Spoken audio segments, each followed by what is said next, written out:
एक छोटे से गांव में सुरेश और गीत नाम का एक साधारण पति पत्नी रहता था। उनकी एक प्यारी सी बेटी भी थी।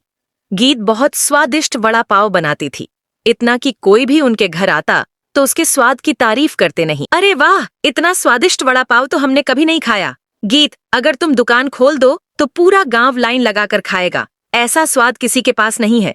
इन बातों से सुरेश के मन में एक सपना जागा।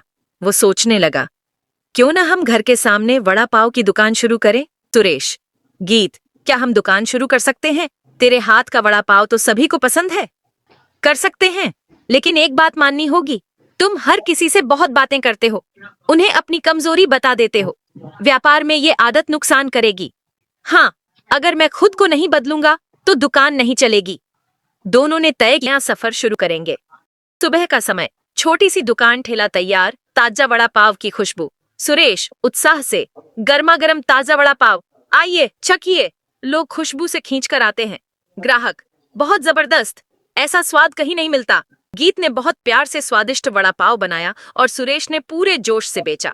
अरे, पहले ही दिन इतनी कमाई? सुरेश, ये तो उम्मीद से भी ज्यादा है। दुकान पर लोग भीड़ लगाए हुए हैं। कुछ ही दिनों में गीत का वड़ा पाव पूरे गांव में प्रसिद्ध हो गया। जो भी खाता कहता, ग्राहक, गीत का वड़ा पाव ही सबसे स्वादिष्ट है। सुरेश गर्व से, मेरी बीवी सबसे अच्छा बनाती है। एक ग्राहक आता है, बहुत बातें करता है। ग्राहक, भैया, आपका वड़ा पाव तो कमाल है, बिल्कुल आपकी बीवी जैसा। वो सुरेश को बातों में उलझाता है। सुरेश की कमजोरी थी किसी भी आदमी की बातें सुनकर उसमें खो जाना। कई लोग उसकी इसी कमजोरी का फायदा उठाने लगे। वो बातें करते, वड़ा पाव खाते और बिना पैसे दिए चलते बनते। धीरे धीरे यह रोज की आदत बन गई। रात को दुकान बंद, दोनों तनाव में। गीत निराश होकर, ये क्या, आज इतनी भीड़ थी फिर भी पैसे इतने कम क्यों? सुरेश टूटे हुए स्वर में, मैं कुछ लोगों से पैसे लेना भूल गया। मैं फिर बातों में उलझ गया। मेरी ही गलती है। सबको मेरी कमजोरी पता चल गई और हम नुकसान में जा रहे हैं। गीत चुपचाप उसके, गीत, गलती करना बुरा नहीं होता, लेकिन उससे सीखना जरूरी है। चलो फिर से शुरू करते हैं, इस बार सही तरीके से। सुबह नई ऊर्जा के साथ दुकान खुलती है। सुरेश दृढ़ता के साथ, जी भाई, पहले पैसे दीजिए, फिर वड़ा पाव मिलेगा। तारीफ के पैसे नहीं होते। ग्राहक मुस्कुराते हुए पैसे देते हैं। धीरे धीरे सब सामान्य होने लगा। फिर ग्राहक बढ़ने लगे और उनका व्यापार पहले से भी ज्यादा चमकने लगा। सफलता केवल स्वाद या मेहनत से नहीं मिलती, अनुशासन, समझदारी और सही व्यवहार से मिलती है। गलती करना गलत नहीं, गलती दोहराना गलत है। जो सीख लेता है वही सफल होता है। बहुत समय पहले की बात है। एक छोटे से गांव में दो आइसक्रीम बेचने वाले रहते थे, राजू और रवि।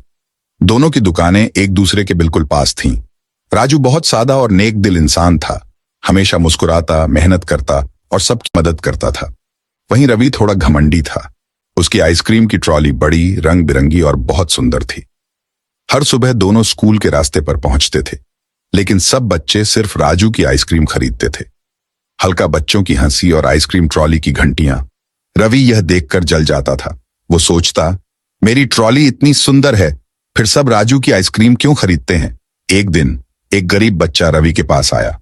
उसने धीरे से कहा, भैया, जरा सी आइसक्रीम दे दो, बहुत भूख लगी है। रवि ने गुस्से से कहा, पैसे हैं? नहीं तो जाओ यहां से। बेचारा बच्चा उदास होकर एक बेंच पर जाकर बैठ गया। राजू ने जब यह देखा तो उसका दिल पिघल गया। उसे अपना बचपन याद आ गया, जब वो भी गरीबी में भूखा रहा करता था। राजू बच्चे के पास गया और प्यार से बोला, आओ बेटा, ये आइसक्रीम खाओ।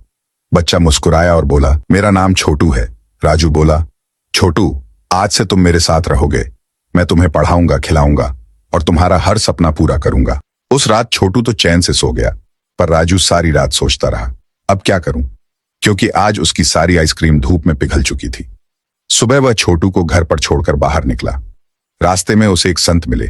संत ने पूछा, बेटा, क्या बात है, इतने परेशान क्यों हो? राजू ने कहा, महाराज, अब मुझे इस बच्चे की भी देखभाल करनी है, पर मेरी आइसक्रीम की कमाई बहुत कम है।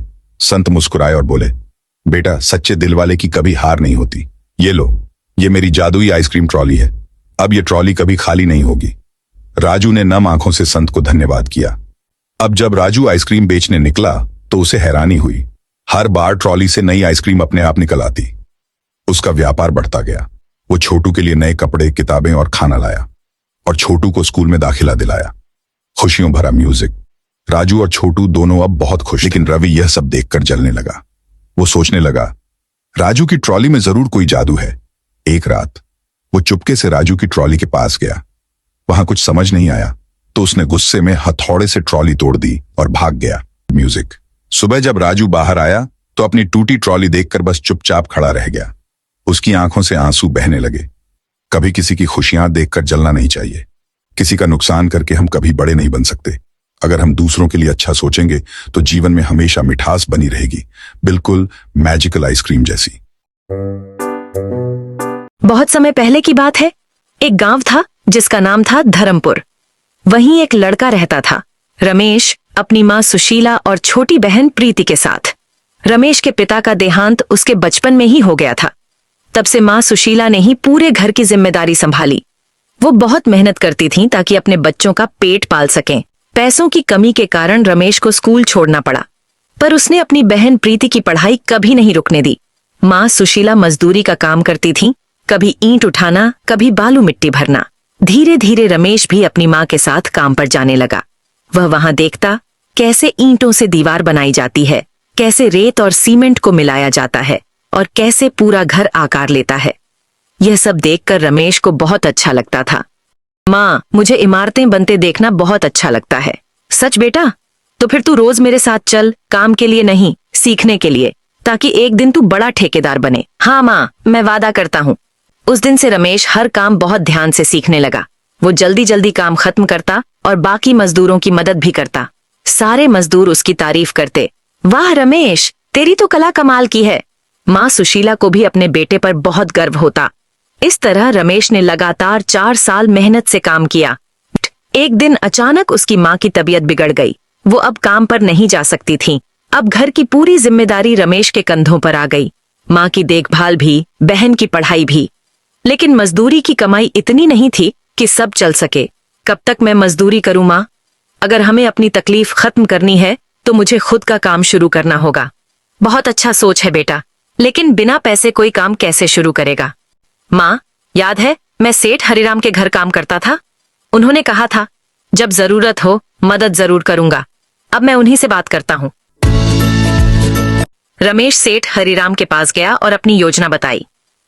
वाह बेटा, इतनी छोटी उम्र में इतना बड़ा सोच, लेकिन काम शुरू करने के लिए कम से कम 10 मजदूर चाहिए होंगे। वो कहाँ से लाएगा? सेठ जी, मेरे जैसे कई लोग हैं जो ईमानदारी से काम करते हैं, पर उन्हें सही मेहनताना नहीं मिलता। अगर मैं उनसे बात करूं तो सब मेरे साथ काम करेंगे। ठीक है बेटा, फिर अपने काम की शुरुआत मेरे अधूरे घर से कर दे। भगवान का नाम लेकर शुरू कर। रमेश ने अपने दोस्तों से बात की। सब लोग खुश हो गए और अगले दिन से काम पर जुट गए। रमेश ने जो थोड़ा पैसा था उससे सीमेंट, रेत और बाकी सामान खरीद लिया। काम शुरू हुआ और सबने जी जान से मेहनत की। रमेश हर किसी को सही दिशा दिखाता, गलती होने पर सिखाता और सबका हौसला बढ़ाता। 2 महीने में सेठ हरिराम का अधूरा घर एक खूबसूरत मकान बन गया। वाह रमेश बेटा, तूने तो कमाल कर दिया। इतने कम समय में इतना सुंदर घर बना दिया। तू सच्चा कलाकार है। सेठ ने रमेश को ढेर सारा इनाम दिया। रमेश ने उस पैसे से माँ का इलाज करवाया, प्रीति को अच्छे स्कूल में दाखिला दिलाया और अपने परिवार के लिए एक छोटा सा घर भी बनवाया। धीरे धीरे रमेश का नाम पूरे गांव में फैल गया। हर कोई कहता, अगर दिल में मेहनत और सच्चाई हो तो किस्मत भी झुक जाती है। और इस तरह रमेश ने न सिर्फ अपने परिवार का जीवन बदला, बल्कि कई और मजदूरों को भी रोजगार दिया। उसकी मेहनत, लगन और सच्चाई ने उसे एक सफल निर्माता बना दिया। इस कहानी से हमें ये सीख मिलती है, मेहनत बिना प्रतिभा बेकार है। अगर इंसान सच्चे दिल से मेहनत करे तो हर सपना हकीकत बन जाता है।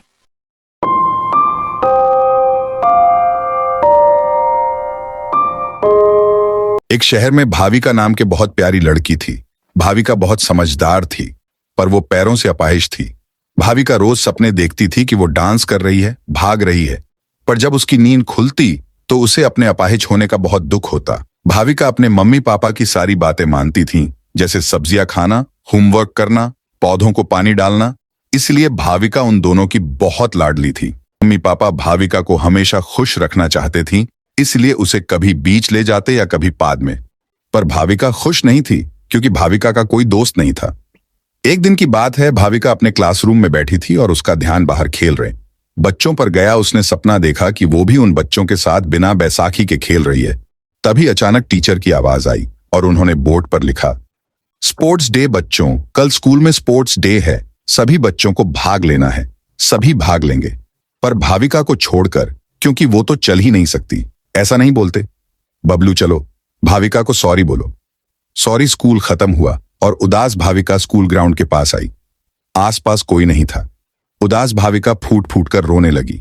तब ये अचानक उसे एक आवाज सुनाई दी। वो यहां वहां देखने लगी, पर उसे कोई नहीं दिखाई दिया। अचानक उसे लगा कि शायद आवाज बेंच के नीचे से आ रही है, और उसने झुक कर देखा। एक कबूतर का बच्चा बेंच के नीचे फंसा हुआ था। तो तुम यहां हो? तुम शायद उस कोशले से गिर गए और यहां भांस गए। चलो, मैं तुम्हारी मदद कर देती हूं। भाविका उस नन्हे कबूतर की मदद करने लगी। हार से उठाया और उसे बेंच पर रख दिया। चलो, अब तुम अपने घर जाओ। अपने बच्ची को देखकर कबूतर की मां बहुत खुश हो गई। शुक्रिया, तुम बहुत अच्छी हो। तुमने मेरे और मेरे बच्चे की मदद की। मैं तुम्हें एक तोहफा देना चाहती हूं। ऐसा बोलकर मम्मी कबूतर घोंसले के अंदर चली जाती है और अंदर से गोल्डन जूते लाती है। भाविका उन जूतों को देखकर बोली, मगर मैं इन जूतों का क्या करूंगी? तो अपाहिज हूं। ये जूते मामूली जूते नहीं हैं, जादुई जूते हैं। इन्हें पहनकर तुम चल सकोगी, दौड़ सकोगी और जो चाहो वो कर सकोगी। भाविका ने जैसे ही जादुई जूते पहने, वो अपने पैरों पर सच में चलने लगी। भाविका बहुत खुश हो गई। जूते पहनकर भाविका घर पहुंची। उसके मम्मी पापा अपनी लाडली को पहली बार चलता हुआ देख चौंक गए। वो अपने आंसू रोक नहीं पाए। मम्मी डैडी, मैं चल सकती हूं, पर कैसे? इन जादुई जूतों की वजह से। मैंने एक नन्हे कबूतर की मदद की, तो मम्मी कबूतर ने मुझे ये जादुई जूते तोहफे में दिए। अगले दिन भाविका स्पोर्ट्स डे में भाग लेने गई। सभी लोग भाविका को वहां देख चौंक गए। भाविका ने रेस में भाग लिया और जादुई जूतों के कारण वो जीत गई। जादुई जूते भाविका के जीवन का सबसे अच्छा तोहफा साबित हुआ। इसके बाद भाविका के पैर कभी नहीं रुके। वो भागती नाचती, वो भी बिना किसी की मदद के। अब भाविका अक्सर मम्मी कबूतर और उसके बच्चे से मिलने आया करती है। थैंक यू, आपके दिया हुए जादुई जूते ने मेरी जिंदगी बदल दी। अब मैं बिना किसी सहायता के जी सकती हूं। भाविका का हर सपना अब सच हो गया था। वो चल सकती थी, नाच सकती थी, कूद सकती थी, खेल सकती थी, और अब उसके बहुत दोस्त थे। इसलिए कहते हैं कि दूसरों की मदद करने से खुद की मदद होती है।